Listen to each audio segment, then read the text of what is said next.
नमस्कार दोस्तों। सोच के देखो, अगर मैं तुमसे कहूँ कि एक आदमी हफ्ते में 420 मिलियन डॉलर कमा लेता था तो शायद तुम्हारा यकीन करना मुश्किल होगा। और सबसे क्रेजी बात, इसी आदमी ने पैसे की कमी की वजह से अपने कॉलेज की पढ़ाई बीच में छोड़ दी थी। तो ये कहानी है दुनिया के सबसे बदनाम drug mafia Pablo Escobar, king of cocaine की। एक गरीब किसान का बेटा एक सपना लेकर पैदा हुआ कि बड़ा होकर देश का प्रेसिडेंट बनेगा, लेकिन गरीबी ने उसके सपने तोड़ दिए। कॉलेज की फीस तक भरने के पैसे नहीं थे। फिर पाब्लो ने खुद से वादा किया, मैं 22 साल की उम्र तक करोड़पति बन जाऊंगा, और यही सपना उसे ले आया क्राइम की दुनिया में। पहले कब्रिस्तान से पत्थर चुरा के बेचता था, फिर लग्जरी कार चुराने लगा। जेल भी गया, लेकिन जेल उसके लिए काम चालू रखने की वर्कशॉप बन गई। वहां डिसाइड किया अब कुछ बड़ा करेगा। फिर शुरू हुआ किडनैपिंग का सिलसिला। पाब्लो का पहला बड़ा शिकार एक बिजनेसमैन था, जिसे उसने 50,000 की फिरौती ले ली। क्राइम की दुनिया में नाम बन गया, पर अभी पाब्लो को असली गेम का टेस्ट नहीं मिला था। एक दिन पाब्लो ने कोकेन का बिजनेस देखा।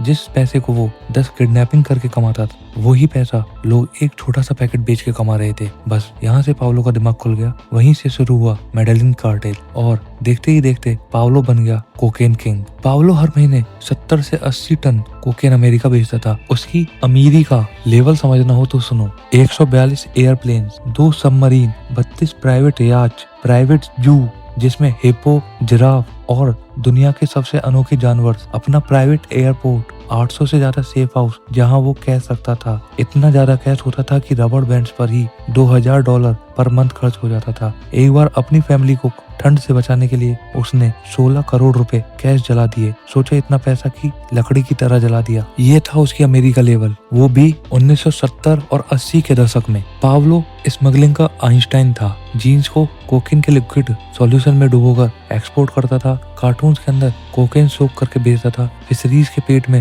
ड्रग्स छुपाता। प्राइवेट जेट से यूएस भेजता। पुलिस कंफ्यूज, पर Pablo always one step ahead. Pablo का एक ही रूल था, प्लाता और प्लोमो, या तो पैसा लो या गोली। यानी कि अगर तुम उनके रास्ते में आए तो या तो वो आपको इतना ब्राइव देगा कि पूरी जनरेशन आराम से जी सकती है, या फिर गोली से शांति से आपको अपने रास्ते से हटा देगा। पाब्लो चाह रहा था कि सरकार उसके पैसे से कंट्री का लोन चुकाए और उसके ड्रग्स को इग्नोर करे। सरकार ने मना किया तो पाब्लो खुद पॉलिटिक्स में आ गया। लोगों को पैसा दिया, स्टेडियम बनवाए, स्कूल्स बनवाए, एक रॉबिन हुड इमेज बनाई। 1982 में कांग्रेस का मेंबर बन गया, पर उसका पास्ट बाहर आया तो 84 में रिजाइन करना पड़ा। उस वक्त पाब्लो का दुश्मन बनना सबसे खतरनाक चीज थी। उसने 4000 से ज्यादा लोगों को मरवाया, 200 से ज्यादा जजेस, 1000 से ज्यादा पुलिस वाले और गवर्नमेंट ऑफिसर्स। 107 पैसेंजर की फ्लाइट में बॉम्ब लगा दिया और उसे उड़वा दिया। जब इंटरनेशनल प्रेशर बढ़ा तो पाब्लो ने डील की कि यूएस में नहीं जाएगा और अपनी बनाई हुई जेल में ही रहेगा। जेल का नाम था ला कैथेड्रल, जिसमें था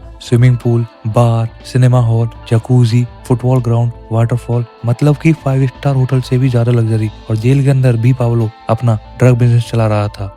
जब गवर्नमेंट उसे शिफ्ट करने आई तो पाब्लो जेल से फरार हो गया। 2 साल तक पुलिस उसे ढूंढ नहीं पाई। फिर 1 दिसंबर 1993 को उसका जन्मदिन था, तो पाब्लो ने अपनी फैमिली को फोन किया। इसी कॉल को ट्रेस करके सर्च ब्लॉक ने उसकी लोकेशन पकड़ ली। एक छत पर फायरिंग हुई, तीनों गोलियां एस्कोबार को लगी। पाब्लो एस्कोबार की कहानी उसी रूफटॉप पर खत्म हो गई। उसके मरने के बाद उसके घर की दीवारों में $18 मिलियन कैश मिला। बाकी कितना पैसा कहाँ छुपा है किसी को कुछ नहीं पता। तो दोस्तों, ये थी पाब्लो एस्कोबार की कहानी। अगर आपको यह कहानी पसंद आई हो तो वीडियो को लाइक करना, वीडियो को शेयर करना और चैनल को सब्सक्राइब करना मत भूलना। और हमें कमेंट सेक्शन में जरूर बताना कि आप नेक्स्ट कहानी किसके ऊपर जानना चाहते हैं। तब तक के लिए धन्यवाद।